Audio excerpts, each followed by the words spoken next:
मारुती दादा होमाच्या तयारीला लागतात आणि महादेवला म्हणतात, महादाबा एक काम कर, गावाबाहेर येताळबाचं मंदिर आहे, त्या मंदिराकडे जाऊन एक काम करशील का?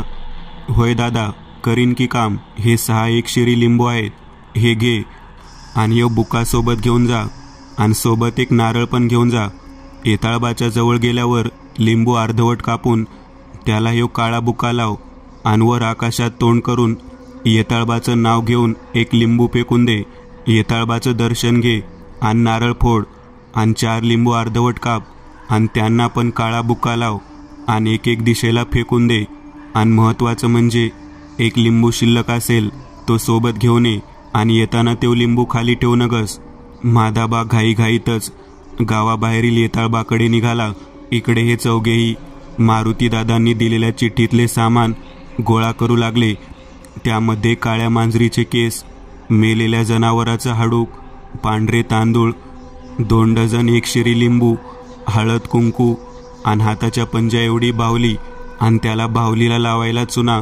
हे सगळे जमवायला यांना वेळ लागला नाही, पण काळ्या मांजरीचे केस घेताना त्यांची दमछाक झाली. वेगवेगळ्या कल्पना करून ते काळ्या मांजरीला पकडायचे प्रयत्न करत होते, पण त्यांना यश येत नव्हते. शेवटी शंकरच्या डोक्यात एक कल्पना आली. तो पंकजला म्हणाला, पंक्या, जरा इजाच्या डेअरीतून दूध घेऊन ये, ह्या मांजरीला दुधाचं आमिष दाखवू आणि पकडू. तसा पंकज दूध घेऊन येतो. तोवर सागर, विशाल, शंकर मांजरीसाठी सापळा रचतात. मांजरीला दुधाचं आमिष दाखवून एकदाचे तिला पकडतात. सगळ्यांना एक वेगळाच आनंद होतो. तेवढ्यात सागर म्हणतो, अरे सगळ्यात महत्त्वाची विकेट आता घेतली, आता आपण मॅच जिंकणारच. त्यावर पंकज, सुन्या, रग्याबरोबर आपल्याला बॅट बॉल नाही खेळायचं. त्यावर सगळे हसतात. सागर हारमूस होऊन, पण त्याला हरवायचं आहे नवं, ती पण एक प्रकारची मॅच आहे आणि आपल्याला करो किंवा मरो स्थिती आहे. जिंकलो तर गाव जगल आणि हारलो तर गावाबरोबर आपण पण इतिहास जमा होऊ. तसा शंकर, आपण इतिहास जमा नाही होणार, आपण इतिहास लिहणार, बघ तू. असं म्हणत ते सगळे सामान घेऊन महादेवाच्या शेडकडे जायला निघतात. इकडे मारुतीदादाचा होम पूर्णत्वास आलेला असतो. चौघेही आल्याबरोबर त्यांना मारुतीदादा खुणावूनच होमाच्या बाजूला गोलाकार बसायला सांगतो आणि ओम ब्रीम क्रीम स्वाहा, ओम भट स्वाहा, जय महाकाली असं म्हणत त्यांच्याकडून 6 लिंबू घेतो. त्यांना हळद कुंकू लावतो आणि ते होमामध्ये अर्पण करतो. तसा होमामधून मोठा जाळ तयार होतो. सगळे नुसते घामाघूम झालेले असतात, पण रग्याचा अंत करायचा म्हणून सगळे गप्प बसतात. शेवटी एकदाचं मारुतीदादाचा होम पूर्ण होतो. होम पूर्ण झाल्यावर मारुतीदादा अजून 6 लिंबू घेतात आणि होमाभोवती 5 फेरे जय कालीमाताचे नाव घेत मारतात आणि प्रत्येकाला एक एक ठेवायला सांगतात. सागरला काही वेगळेच वाटते. तो मारुतीदादाला, आता लिंबू दिलंय, मटण कुठं आहे? तसे सगळे त्याच्याकडे रागाने बघतात. तो खाली मुंडी घालतो. तोवर मारुतीदादा त्यांना म्हणतो, पोरांनो, आता आपल्याला संध्याकाळची वाट बघावी लागणार आहे. तोवर शेडमध्ये महादाबा येतो आणि आल्या आल्या त्याच्या जवळचा एक लिंबू मारुतीदादाकडे देतो. मारुतीदादा त्याला म्हणतात, आलास का तू येताळबाकडून? हे लिंबू खाली ठेवला नाहीस नवं? नाही, खाली नाही ठेवला, असाच लिंबू हातातून घेऊन आलोय. महादेव बरोबर चौघांना पण एक प्रश्न पडलेला असतो, कशासाठी लिंबू खाली न ठेवता आणायला सांगितलेला, असे सगळे विचार करत असतात. विशाल न राहून मारुतीदादाला विचारतोच, येळ आल्यावर कळेल सगळ्यासनी, आता आपण संध्याकाळची वाट बघू. सगळे त्यावर होय असं म्हणतात, पण म्हणतात ना, काळ्या शक्तीला सगळी भनक लागते. तसेच झाले. आगोरीला हे कळले. तसा आगोरी सरळ गोरख्याला घेऊन बोरगावच्या दिशेने येऊ लागला. वाटेत त्याला गोरख्या म्हणतो, उद्या आहे आमुषा, आता काय आहे? तसा आगोरी, नाही, आता गप चल माझ्याबरोबर. माझ्या तपश्चर्येत कोणतर बाधा आणते. माझी पूजा अर्धवट राहता कामा नये, नाहीतर मला काळ्या शक्तीचा राजा होता येणार नाही आणि तुला ते चिटकूळ पण भेटणार नाही. चल माझ्याबरोबर, मला तुझी मदत होईल. असं म्हणत तो गोरख्याला पुढे घालत तो आघोरी बोरगाव जवळ करू लागला. इकडे आज संध्याकाळी काय होईल सगळे ठीक होईल का? आपण यशस्वी होऊ का? हाच प्रश्न महादेवला पडलेला असतो. त्याच्या डोळ्यात एक प्रकारची भीती असते. पण तो ह्या चौघांकडे बघतो. त्याला जाणवते की यांच्या बालमनावर कसली भीती दिसत नव्हती. जणू हे चौघे रात्रीची म्हणजे रग्याची वाट बघतायत. न राहून तो सागरला, ए सुन्या, तुला भ्या वाटत नाही का? होय महादाबा, वाटते की, पण म्या भिलो की माझ्या मित्रांना आणि गावाला कोण वाचवणार, म्हणून म्या मेलो तरी चालेल, पण माझे मित्र आणि माझा गाव वाचला पाहिजे. मारुती दादाला हे ऐकून खूप समाधान वाटले. पण काही वेळात काय भयानक आगटीत घडणार आहे याची पुसटशी कल्पनाही ह्या चौघांना आणि महादाबाला नव्हती. पण मारुती दादाला चांगलेच माहीत होते किती भयंकर आणि अघटित घडणार आहे ते. जसजशी वेळ ढळत होती तसतशी महादाबाच्या चेहऱ्यावर संकटाची चाहूल लागलेली. त्याला काही सुचत नव्हतं. काय होणार? आपण यशस्वी होऊ का? हाच प्रश्न त्याला पडत होता. तेवढ्या शंकरने त्याला हलवले. महादाबा, होय, कुठं हरवला? भिला का काय? नाही र, भ्यालो नाही, पण काळजी वाटते र. कसली काळजी? आज काय तो सोक्षमोक्ष लावू, असा शंकर त्याला म्हणतो. संध्याकाळ होताच मारुती दादा सगळ्यांना, पोरांनो चला आता, संध्याकाळ झाली, चला नदीवर, आज काय त्या रग्याला संपवूच, चला.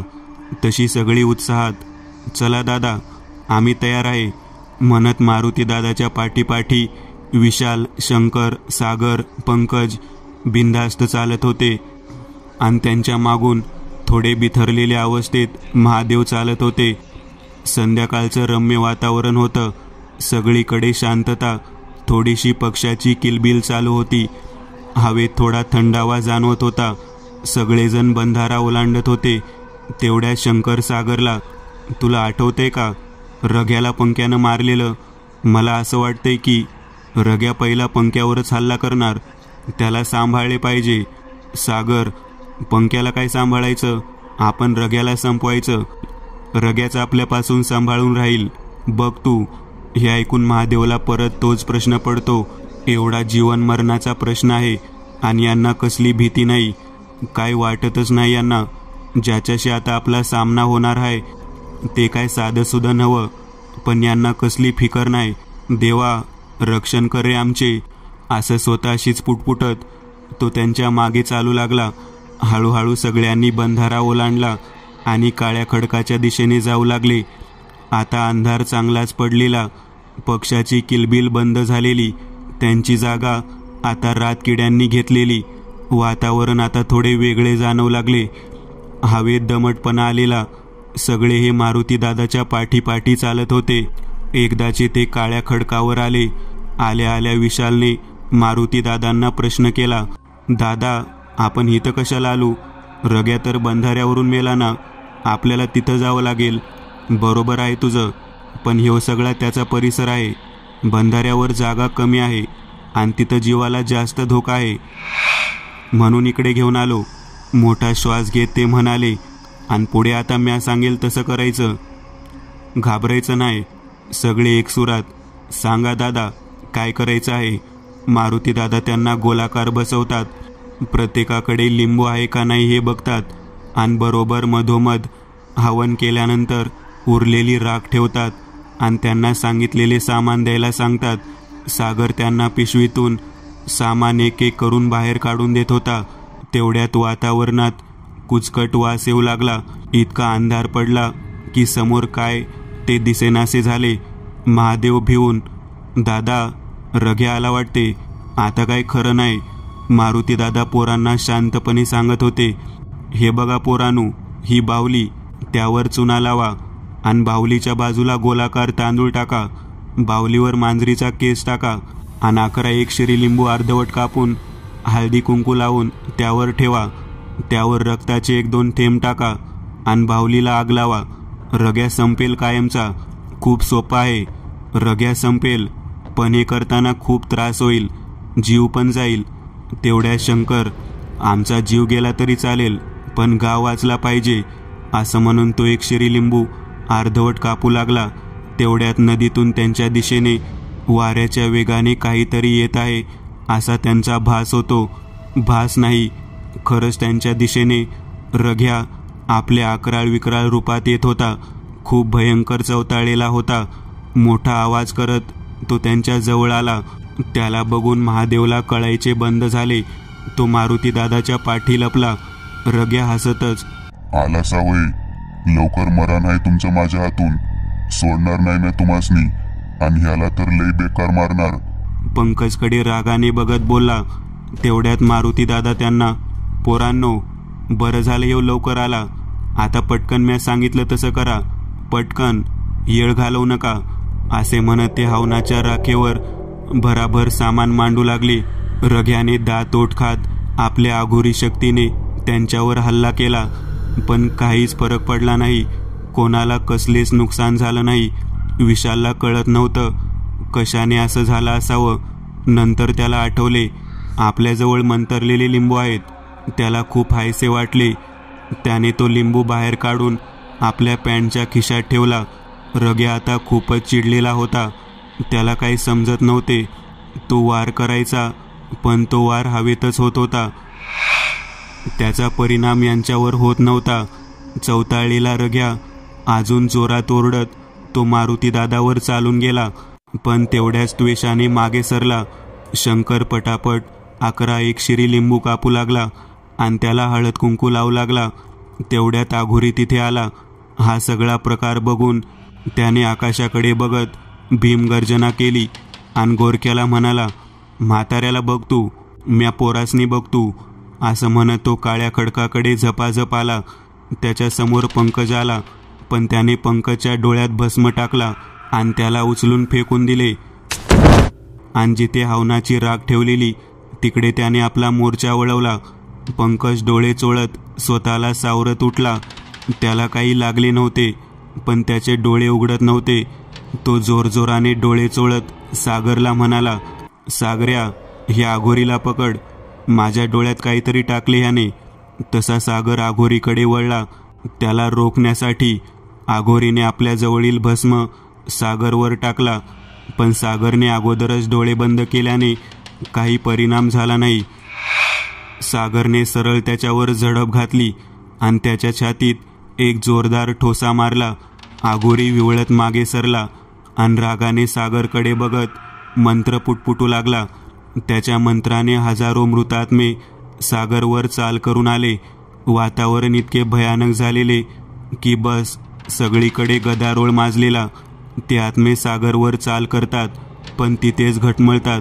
त्यांना त्याच्यावर आघात करता येत नव्हते. एक शक्ती त्यांना मदत करत होती. आता मात्र आघोरी चांगलाच खवळला आणि रघ्याला त्याच्याकडे बोलावू लागला. इकडे गोरक्यानं मारुती दादाला बेदम मारले, मारून मारून बेहाल केले आणि आपला मोर्चा त्याने महादेवकडे वळवला. महादाबाचं वय झालेलं, पण तरी पण महादाबा त्याच्या वाराचा प्रतिकार करत होता. तेवढ्यात गोरख्यानं महादाबाला उचलले आणि आपटले. तसा महादाबाच्या जवळ असणारा लिंबू खाली पडला. तसे सगळे मृतात्मे महादेवकडे जाऊ लागले. एखाद्या गुळाच्या ढेपेला कशा मुंग्या लागतात, तशी महादाबाच्या शरीरावर भूतं नाचत होती. महादाबा जीवाच्या आकंताने ओरडत होता, मारुती दादा वाचव मला. पण दादा पण निपचित पडलेले, अर्धवट डोळे उघडत काहीतरी खुणावत होते, पण काय नक्की समजत नव्हते. सागरने पळत जाऊन मारुती दादाला उठवले, पण त्यांना काय बोलायला जमत नव्हते. शंकरने विशालला पकडून महादाबाकडे धाव घेतली आणि महादाबाला मिठी मारली. तसे मृतात्मे थोडे मागे सरले. विशालने खाली पडलेला लिंबू महादाबाकडे दिला. मृतात्मे सगळ्यांकडे रागाने बघत होते. आघोरी रघ्याला, यांना जर का मारलं नाही तर तुझा पण पूर्ण होणार नाही आणि माझा पण. यांच्याजवळ मंतरलेले 1 शिरी लिंबू आहेत. कसं तरी करून हे लिंबू बाहेर काढा, मग यांना मारून टाकू. रघ्या रागातच, त्यामुळे मला त्यांच्या जवळ जाता येत नाही, तुम्हीच काढा, मी संपवतो त्यांना एका झटक्यात. महादाबाला जवळ घेत शंकर आणि विशाल मारुती दादाकडे निघाले. आता जरा मारुती दादाला बरं वाटत होतं. मारुती दादा सगळ्यांना उद्देशून थकलेल्या आवाजात, राकेत जाम शक्ती आहे, योग्य वेळी तिचा उपयोग करा आणि लिंबू अजिबात टाकू नका आणि माझी चिंता करू नका. आज काय ते आपण संपवून टाकू सगळं. असं म्हणून ते हवनाची राख हातात घेऊ लागले. तेवढ्यात गोरख्यानं मागून त्यांना लात मारली. तसे मारुती दादा खडकावर उभे पडले. त्यांना डोक्याला जोरात मार लागला.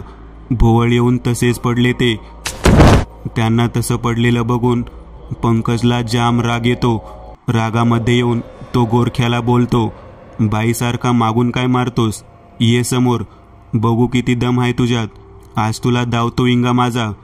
तसं गोरख्या त्याच्या समोर आला आणि त्याला काठीने मारू लागला. पंकज कराटेमध्ये ब्लॅक बेल्ट असल्याने तो अशा गोष्टीत चपळ होता. 2-3 पंचातच त्याने गोरख्याला आडवे केले आणि त्याच्या अंगावर बसून त्याच्या पोटात ठोसं मारू लागला. गोरख्या पुरता हैराण झालेला.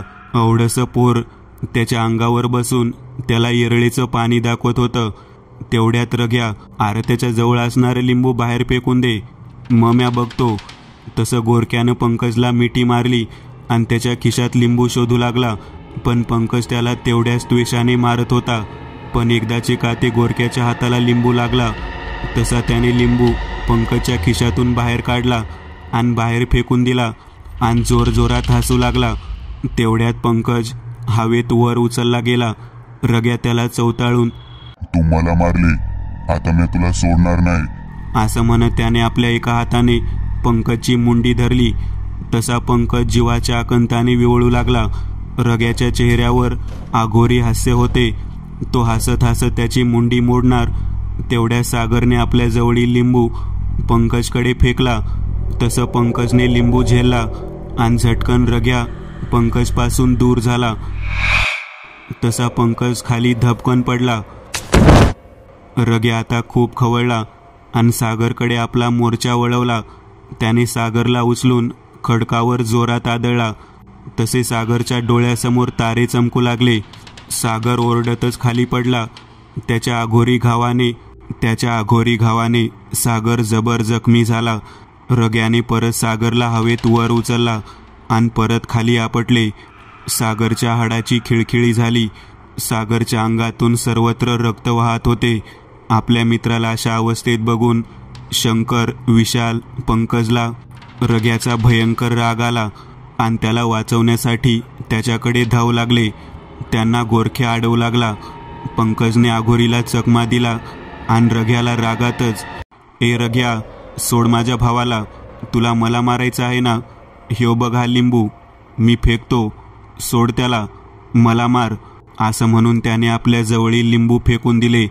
तसा रग्याने आपला मोर्चा पंकजकडे वळवला. सागरला मरण अवस्थेत बघून शंकरला रडायला आले. तो रडतच होता. त्याला बघून सागरच्या शरीराचे हाल झालेले. जागोजागी रक्त येत होते, मांस बाहेर आलेले. सागरचे फक्त श्वास चालू होते आणि खडकावर तो पडलेला होता. उठायचा प्रयत्न करत होता, पण त्याला उठता येत नव्हतं. शंकर त्याच्याकडे रडत पळत जातो. ए उठ सुन्या उठ, अजून रग्या संपला नाही, असं म्हणून त्याच्या गळ्यात गळा घालून हंबरडा फोडू लागला.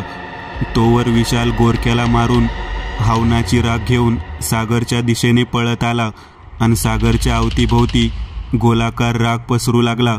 म्हादाबा तेवढ्यात आपल्या ताकदीनिशी उठून त्यांच्या जवळ येतो आणि आता पंकजला वाचवले पाहिजे, नाहीतर रग्या त्याला जिता सोडणार नाही. तेवढ्या शंकर म्हणाला, तुम्ही सागरला धरा, आम्ही जातो. म्हादाबा सागरला पकडतो आणि खडकावर खाली बसतो. तो सागरला हलवून उठवायचे प्रयत्न करत असतो, पण सागर त्याला प्रतिसाद देत नव्हता. रग्या पंकजला धरायच्या तयारीत होता. तो हल्ला करायच्या तयारीत होता. तोवर शंकरने पंकजला मिठी मारली. तसा पंकज, सोड मला शंकर, ह्याने माझ्या भावाला मारले, ह्याला सोडणार नाही. पण शंकर न ऐकताच मिठी मारून राहिला. विशाल त्या दोघांना सागरकडे घेऊन येतो. तिघेही सागरजवळ येतात. सागरला बघून सगळेच रडायला लागतात. तसा म्हादाबा, पोरानू, ही रडायची येळ नाही, लवकर काहीतरी केलं पाहिजे. तसा विशाल हवनाची राख घेतो आणि त्यावर तांदूळ, बाहुलीला चुना लावतो आणि कापलेले लिंबू ठेवतो. शंकर त्याला मदत करतो. तेवढ्यात आघोरीने पंकजवर हल्ला केला. त्याला पाठून लात मारली. तसा पंकज पडला. तसा आघोरी त्याच्या अंगावर बसून आपल्या मंत्राने पुटपुटत त्याने कुऱ्हाड प्रकट केली आणि त्या कुऱ्हाडीने तो त्याला मारणार. तेवढ्यात पंकजने त्याच्या तोंडावर जोरदार पंच मारला. तशी त्याच्या हातून कुऱ्हाड खाली पडली आणि अघोरी मागे पडला. आता पंकज त्याच्यावर चाल करून गेला. इकडे शंकर विशालला मदत करू लागला. शिल्लक राहिलेली राख तो एकत्रित करू लागला. अघोरी आणि पंकजमध्ये मारामारी सुरू झाली. इकडे रघ्या मोठ्याने ओरडत सागर आणि महादेववर चाल करत होता, पण त्यात त्याला यश येत नव्हते. तसं त्यांना सोडून त्याने पंकजकडे आपला मोर्चा वळवला, कारण पंकजकडे ना लिंबू होता ना हवनाची राख. पंकजची आणि अघोरीची झटापटी चालली. संधी साधून पंकज अघोरीला मार देत होता. तोच मगाशी पडलेली कुऱ्हाड रघ्याने आपल्या शक्तीने हवेत उचलली आणि पंकजच्या दिशेने वाऱ्यासारखी भिरकावली. एवढे अचानक झालं की कोणाला काही समजले नाही. पंकजला अघोरीने पोटात ठोसा मारला. तसा पंकज खाली वाकला गेला. तोच ती कुऱ्हाड अघोरीच्या छातीत घुसली गेली. अघोरी मोठ्याने आक्रोश करत जमिनीवर कोसळला आणि खाली पडत त्याने आपले हातपाय घासायला सुरुवात केली. जीवाच्या आकंताने ओरडत होता अघोरी. तसा पंकज अघोरीला सोडून विशाल आणि शंकरकडे निघाला. आपले हात राखेवर ठेवून त्यांना मदत करू लागला. रघ्याचा डाव रघ्यावर उलटला होता. त्यात अघोरीला कुऱ्हाड खूप जबर लागलेली, म्हणजे कोणत्याही क्षणी तो आपला जीव सोडेल अशी अवस्था झालेली त्याची. रघ्या रागाने लालबुंद झालेला. त्याला काही कळत नव्हते काय करावे आणि काय नाही. तोवर गोरक्या ह्या तिघांवर चालून गेला. त्याने अघोरीच्या छातीतील कुऱ्हाड सर्व ताकदीनिशी बाहेर काढली आणि कुऱ्हाड हातात घेऊन तो ह्या तिघांवर पाठवून वार करणार. तोच त्याच्या डोक्यात सागरने महादेवाच्या साह्याने जोरात काठीचा मार दिला. तसा तो खाली कोसळला. महादेवाला पकडत सागर पण तिथेच खाली बसला. शंकरने विशालकडून काड्याची पेटी घेतली आणि विशाल पंकजकडे बघत 1, 2, 3 असं म्हणत त्याने बाहुलीला आग लावली आणि महादेवाने हुशारीने सागरच्या रक्ताचे 4-5 थेंब त्यावर टाकले. तसा रघ्या मोठे मोठे आवाज करत जळू लागला. गोरख्या उठायचा प्रयत्न करू लागला. त्याला पंकजने पकडून ठेवला. जसा रघ्या जळत होता तसा वातावरणातील दमटपणा कमी होत होता.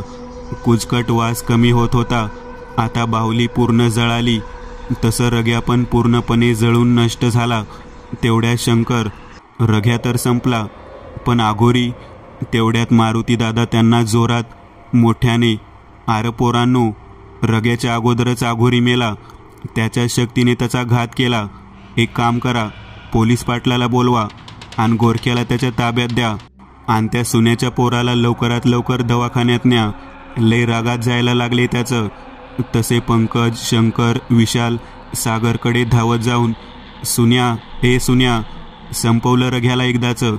सागर नाराज होऊन, "आई घाल्यांनो, मी मारणार होतो त्याला, तुम्ही मारला." शंकर त्याला, "अरे आम्ही मारला काय आणि तू मारला काय, एकच. रघ्या संपला."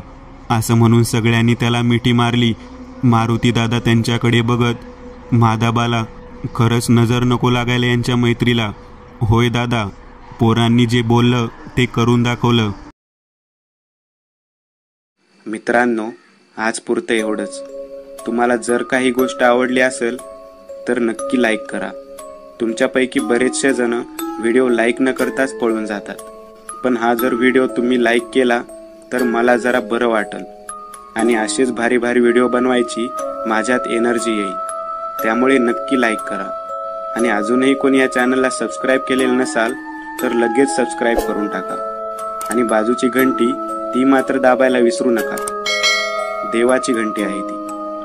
चला तर मग पुन्हा भेटूया अशीच एक आगळी वेगळी गोष्ट घेऊन पुढच्या